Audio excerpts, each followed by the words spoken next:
오늘 우리에게 주시는 말씀 히브리서 1장 1절에서 14절까지 말씀입니다. 히브리서 1장 1절에서 14절 저희들 화면을 보시면서 한 절씩 교독하겠습니다. 옛날에 선지자들을 통하여 여러 부분과 여러 모양으로 우리 조상들에게 말씀하신 하나님이 이 모든 날 마지막에는 그들을 통하여 우리에게 말씀하셨으니 이 아들을 만유의 상속자로 세우시고 또 그로 말미암아 모든 세계를 지으셨느니라. 이는 하나님의 영광의 광채시요 그 본체의 형상이시라. 그의 능력의 말씀으로 만물을 붙드시며 죄를 정결하게 하는 일을 하시고 높은 곳에 계신 지극히 크신 이의 우편에 앉으셨느니라.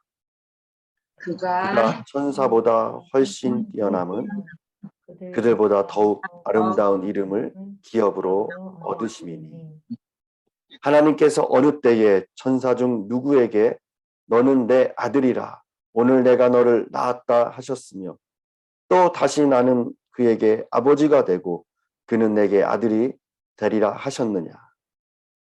또 그가 맏아들을 이끌어 세상에 다시 들어오게 하실 때에 하나님의 모든 천사들은 그에게 경배할지어다 말씀하시며 또 천사들에 관하여는 그는 그의 천사들을 바람으로 그의 사역들을 불꽃으로 삼으시느니라 하셨으되 아들에 관하여는 하나님이여 주의 보좌는 영영하며 주의 나라의 주는 공평한 주인이이다. 주께서 의를 사랑하시고 불법을 미워하셨으니 그러므로 하나님 곧 주의 하나님이 즐거움의 기름을 주께 부어 주를 동류들보다 뛰어나게 하셨도다 하셨고 또 주여 태초에 주께서 땅의 기초를 두셨으며 하늘도 주의 손으로 지으신 바라. 그것들을 멸망할 것이나 오직 주는 영존할 것이요 그것들은 다 옷과 같이 낡아지리니 의복처럼 갈아입을 것이요 그것들은 옷과 같이 변할 것이다. 주는 여전히 연대가 다함이 없으리라 하였으나 어느 때에 천사 중 누구에게 내가 내 원수로 내 발등상이 되게 하기까지 너는 내 우편에 앉아 있으리라 하셨느냐. 모든 천사들은 섬기는 영으로 구원을 받을 상속자들을 위하여 섬기라고 보내심이 아니냐. 오늘 아멘 우리에게 주시는 말씀입니다. 오늘부터 지난 구원의 처방전 갈라디아서의 말씀을 마치고 새롭게 시선을 고정하라 히브리서의 말씀으로 은혜를 나눕니다. 여러분 우리 인간에게는 이 세 가지의 시력이 필요하다고 합니다. 첫 번째 시력이 바로 신체적인 시력이죠. 신체적인, 육체적인 시력. 그리고 두 번째는 정신적인 시력, 이성적인 시력을 이야기하고 있습니다. 그리고 세 번째가 바로 무엇이냐? 영적인 시력입니다. 영적인 시력. 하나님을 알아볼 수 있는 영의 눈이 있어야 된다는 거죠. 1969년 닐 암스트롱과 함께 미국 우주선 아폴로 11호를 타고 달 착륙에 성공한 이 우주 비행사 에드윈 얼드린이라는 미국 공군 대령이 있었습니다. 그는 장로교인이었어요. 이 에드윈 얼드린 대령이 훗날 헝가리의 한 대학을 방문해서 강의 중에 이런 이야기를 했다고 합니다. 달나라에 첫 발을 디뎠을 때에 저는 나도 모르게 할렐루야를 외쳤습니다. 하나님이 정말로 가까이 느껴졌고 보았습니다. 이렇게 강연을 했다는 거예요. 강연을 듣고 있던 한 학생이 그의 말을 듣고 그에게 질문을 합니다. 소련 우주비행사이자 인류 역사상 최초의 우주에 간 유린 가가린은 우주에 가서도 하나님을 보지 못했다고 했는데 당신은 어떻게 하나님을 보았습니까? 라고 질문한 거예요. 이 질문에 이 대령은 이렇게 대답을 했다고 합니다. 영적 시각을 가지고 마음이 청결한 자만이 하나님을 볼 수 있습니다. 그렇게 얘기했다는 거예요. 영적인 시각으로 하나님을 볼 수 있었다는 거죠. 여러분은 하나님을 보실 수 있는 시각과 그리고 그 시선으로 과연 지금 무엇을 바라보고 계십니까? 여러분, 우리의 신앙생활은요, 시선 싸움입니다. 시선 싸움입니다. 무엇을 바라보냐, 무엇에 시선이 고정되어 있느냐에 따라서 우리의 신앙 상태가 달라지게 되어 있습니다. 결정되게 되어 있습니다. 우리가 하나님을 믿는다는 것은 지금 당장 내 눈앞에 보이는 위기를 모면하는 것이 아니라 의의 최후의 승리를 믿는 거예요. 믿음의 길은 여러분 좁은 길이다. 성경은 이야기하죠. 인기도 없습니다. 때로는 힘든 길입니다. 때로는 고난의 길이기도 합니다. 그래도 믿음의 위인들은 다 그 길을 걸었어요. 우리 그리스도인 그리고 저와 여러분들은 어떤 경우에도 우리가 이제 히브리서의 말씀을 나누고 있는데 히브리서 12장 2절 아주 유명한 말씀이죠. 믿음의 주여 온전케 하시는 주를 바라보라. 그 주님께 시선이 고정되어서 주바라기에 복된 인생이 되시기를 간절히 소망합니다. 히브리서는 누가 기록을 했는지 명확하지 않습니다. 이 추측만 있습니다. 이 히브리서는 이 수필처럼 시작을 해서 설교처럼 진행이 되고 편지처럼 끝을 맺는 그 형식이 아주 독특해요. 히브리서는 편지인데 또 다른 신약의 이 편지 형식과는 다르죠. 보통 다른 서신서들을 보면은 발신자가 나오고 수신인이 언급됩니다. 인사말도 나오죠. 대개 신약의 서신들은 이런 형식이에요. 그런데 히브리서는 그렇지 않고 발신자도 수신자도 인사말도 없이 그냥 본론으로 들어갑니다. 그러면 수신자는 누구이냐? 히브리서의 본래 제목은 이 고대 사본에 의하면은 히브리인들에게 그렇게 되어 있어요. 수신자가 분명 히브리인인데 누굽니까? 예수를 믿는 히브리인인 거예요. 그러니까 유대인이면서 그 중에 유대교를 믿다가 기독교로 개종한 사람들에게 보낸 편지 서신입니다. 이들은 유대교에서 개종했다는 이유로 유대교인들에게 핍박을 심하게 받았습니다. 바로 이런 사람들, 곧 유대인의 신분으로 예수를 믿는 사람들을 격려하고 흔들리는 그 믿음의 상황 가운데 확고한 신앙과 소망을 심어주기 위해 쓴 편지가 바로 이 히브리서라는 거예요. 오늘은 이 1장의 말씀을 가지고 간단히 이제 소개의 말씀만으로 드리겠습니다. 당시 유대인들은 여전히 구약의 전례에 따라서 성전에서 제사를 드렸습니다. 그들 중에 많은 유대인들이 복음을 듣고 개종한 후에 예수를 믿게 되었어요. 하지만 그들의 이 개종은 엄청난 박해를 가져왔습니다. 잡히고 끌려가고 매를 맞고 감옥에 갇히고 심지어 죽임을 당하고 더 나아가서 출교를 당했어요. 출교라는 것은 유대 사회로부터 완전히 분리되어서 이것은 거의 죽음에 이르는 지경입니다. 인간적으로, 사회적으로, 육체적으로 모든 삶의 기반을 무너뜨리고 이방인처럼 취급을 받습니다. 그들에게 삶의 자체가 아주 불가능해지게 되는 것이죠. 이런 박해 속에서 일부 유대인들은 흔들립니다. 그들 중에 다시 유대교로 돌아가려고 하는 사람들도 있었어요. 하지만 박해 때문만이 아니었습니다. 박해로 인해 그들이 믿는 예수 그리스도의 구원의 역사를 의심하게 만들었어요. 계속된 박해와 고난 속에서 자신의 신앙에 대해 회의를 갖는 것입니다. 정말 과연 우리가 제대로 예수를 믿는다는 것이 제대로 믿는 것인가 하고 질문을 던지게 된 거죠.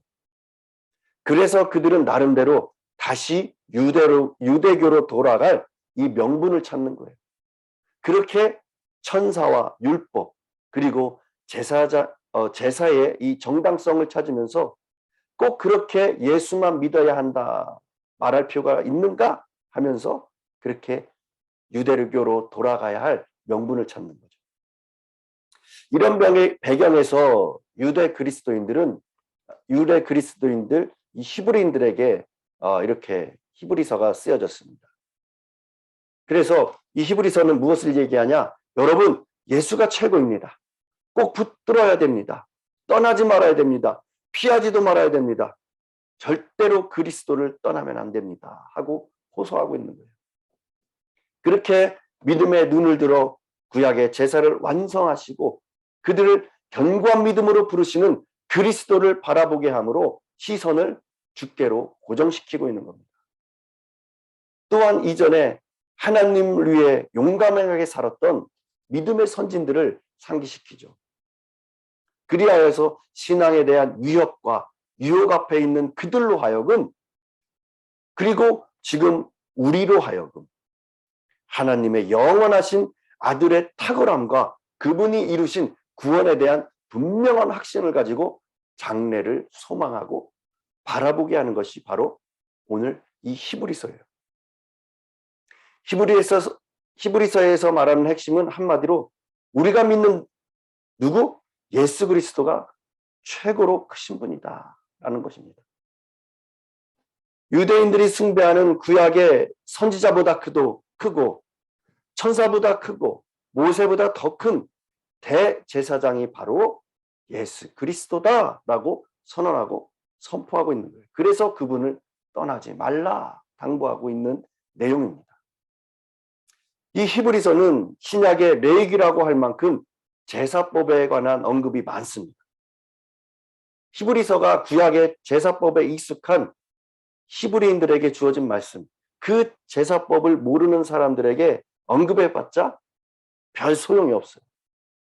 그래서 제사법에 익숙하다는 전제를 가지고 구약의 제사 제도에 관한 말씀들을 많이 하고 있는 거죠.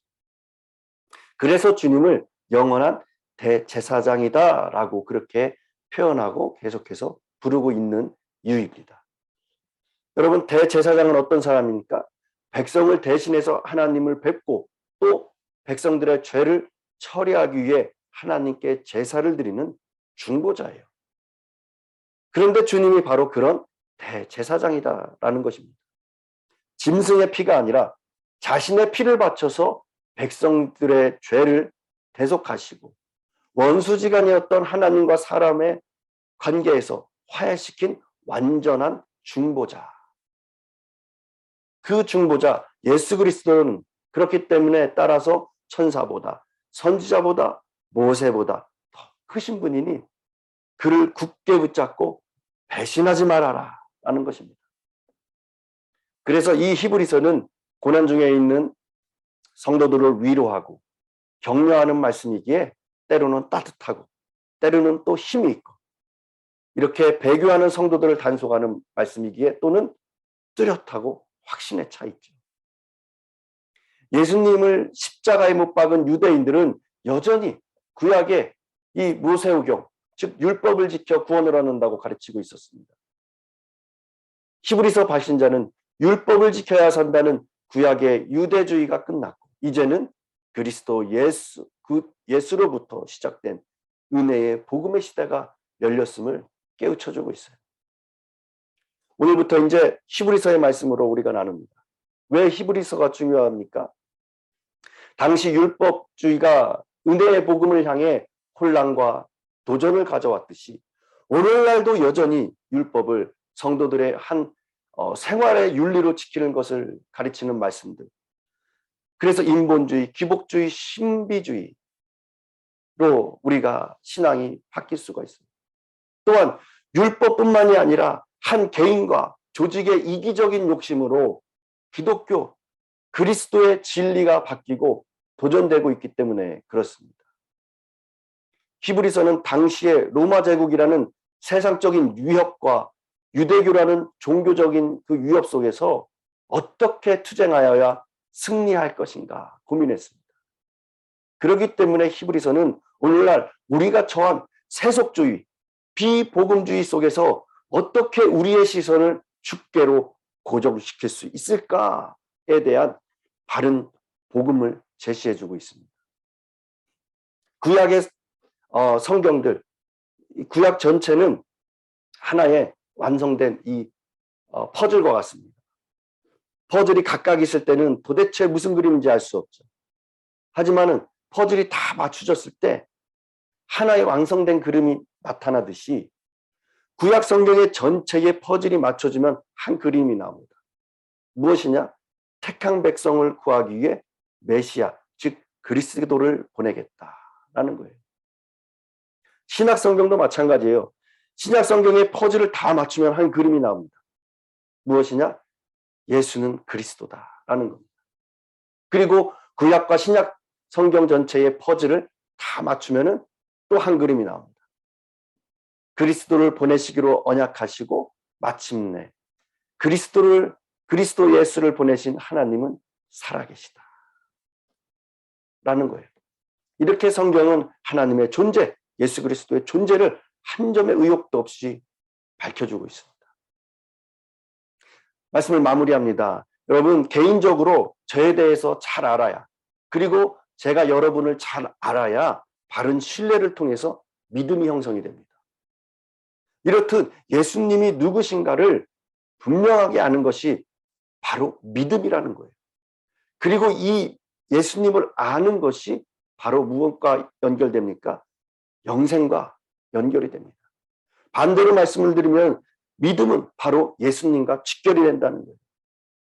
그러므로 교회에 다니면서 예수를 믿는다고 하면 성도들이라면은 예수님과 분명한 관계가 있어야 된다는 거예요. 이 관계는 시선이 주께 고정될 때만 가능합니다. 오늘 히브리서 첫 시간으로 소개 정도, 이 개요 정도만 나눴습니다. 앞으로 시선을 고정하라. 시선을 주께로 고정하라. 히브리서의 말씀을 통해 내 삶의 역사하시는 주를 보기로 합니다. 하나하나 퍼즐에 맞춰서 아름다운 그림이 완성이 되듯이 하루에 첫 시간을 드리고 말씀을 받고 나누는 동안에 우리의 시선이 주님께 고정되어서 아름다운 믿음의 그림을 그려 그 그림을 통해 내 삶의 그리스도가 드러나고 우리의 연약함이 강건케 되어지고 승리의 깃발을 드시는 저와 여러분이 되시기를 간절히 축원합니다. 기도하겠습니다. 하나님 아버지 감사합니다. 예수 그리스도를 우리에게 주님으로 구주로 허락하셔서 우리의 구원자로 고백하며 따르게 하심을 감사드립니다. 천국 백성으로 천국의 소망을 두고 또한 그 길을 걷게 하시니 감사드립니다. 우리가 히브리서의 묵상을 하며 날마다 하늘의 지혜를 구하고 주님을 더욱 사모함으로 주님을 바로 알아가는 지혜와 지식을 통해 우리 주님을 붙들기로 합니다. 주님께 시선을 두기로 합니다. 누구와도 무엇과도 바꿀 수 없는 오직 주님만이 내 삶의 인도자가 되심을 믿고 나아갈 때에 우리의 입술을 통해서 날마다 찬양이 넘쳐나게 해주시고 주님의 밝은 광채를 통하여서 우리의 심령을 밝게 비춰 어둠이 물러가며 온전히 천국의 기쁨을 이 땅에서도 누리며 기쁨을 우리가 간직하며 하나님 앞에 영광을 돌릴 수 있는 귀한 은혜의 삶이 될 수 있도록 주님 이끌어 주시옵소서. 오늘도 여러 가지 기도의 제목을 가지고 나아갑니다. 우리 교회를 위해 기도합니다. 우리 성도님들을 위해 기도합니다. 주여 아버지, 우리의 이 기도가 하나님께서 기뻐 받으시는 기도가 될 수 있도록 주님 이끌어 주시사 하나님이고 원하시고 바라시고 뜻하시는 때에 하나님의 방법대로 그 기도를 날마다 이루어 가실 수 있는 그 일들을 우리가 바라보게 해주시고 경험하게 해주셔서 더욱더 감사의 고백이 넘쳐날 수 있는 우리 모두 될 수 있도록 주님 붙잡아 주시옵소서. 감사드리며 예수님의 이름으로 기도드렸습니다. 아멘. 말씀을 생각하시면서 다 같이 기도의 자리로 나아가겠습니다. 기도합니다.